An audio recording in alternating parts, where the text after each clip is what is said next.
Hello, good morning guys. So ito lang, may isi-share lang ako sa inyo. As in, this week, parang hindi ako physically okay. Tired ako from work.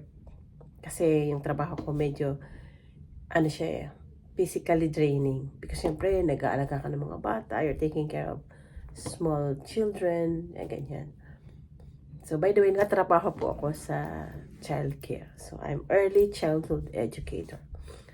And then, of course, alam niyo naman na meron akong online class. So, today is Saturday and 2 days ago, hindi ko talaga maupuan yung assignment ko kasi I'm very tired. Exhausted talaga ako. Actually, may nag-message pa sa akin na isang friend ko from the Philippines.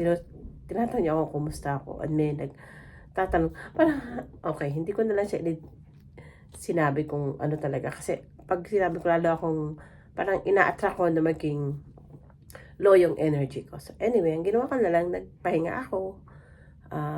Basta kinondisyon ko sarili ko. Hindi ko muna ginawa yung assignment ko. Although, deadline na namin today, Saturday.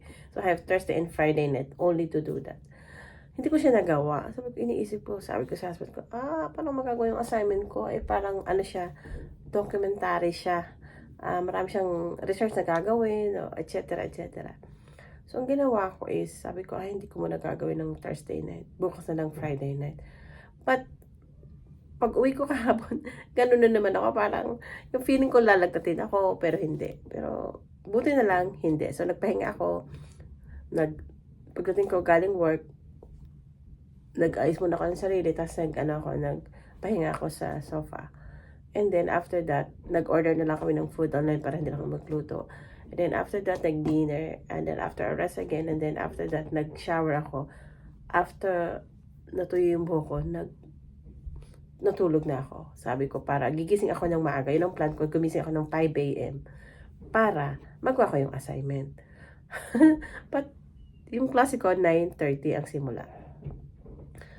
7 o'clock ako nagising. So, nag-prepare pa ako ng breakfast. Ako pa naman yung tao na kapag magsisimula na isang bagay na uupuan na susulatin or gagawin man, meron pa ako 1 hour na kailangan gawin.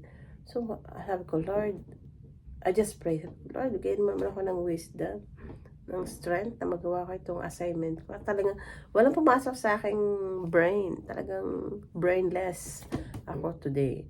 But, God is really powerful. Prayer is really powerful. Kasi talagang, alam mo yun, pagkaupo ko, pagkatapos ng prayer ko, biglang, parang may twing, dire-diretso na ako. Inopen ko na yung hub ko and nakita ko na lahat ng gagawin ko.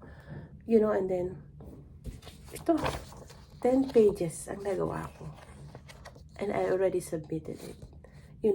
Gusto ko nang mag-amusal pero hindi ko muna sige, tapusin ko muna. And now, I accomplished now. So, thank you Lord talaga. So, yun lang po today talaga. I have to share this and I have to celebrate my small wins talaga. That keeps me going. Thank you so much for everyone who is listening. Although hindi naman, di ba, hindi man ka-share. Pero syempre, alam niyo mga OFW, kailangan namin ng may makakausap. So, salamat sa inyo and God bless you all.